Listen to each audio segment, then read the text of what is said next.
我们先来洗一碗新鲜的黄豆，洗好了把它倒到砂锅里来，再来加入适量清水，先大火煮开，再转小火煲20分钟。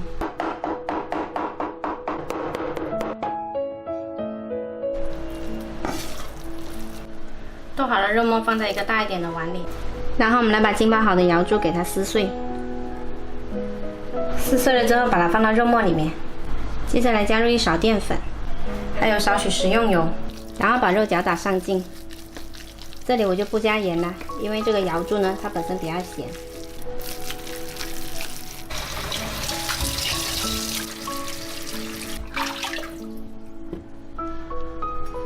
苦瓜我们去头去尾，给它切成3段。然后接着一把汤勺，把这里面的瓤给它挖去。接着来把剁好的肉末塞到苦瓜里面来，这样就可以啦。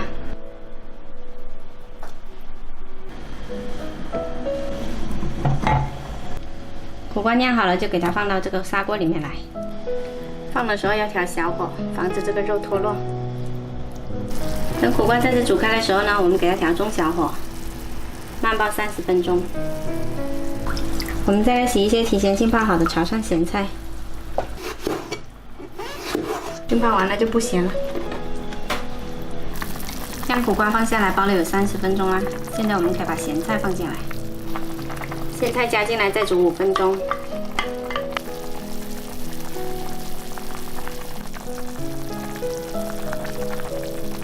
再来加一点盐，一点胡椒粉调一下味，把盐调均匀就可以吃啦。我们这款汤你看煲出来特别的白，吃起来是很鲜甜的，有汤有菜，特别适合夏天喝。喜欢的话可以试一下。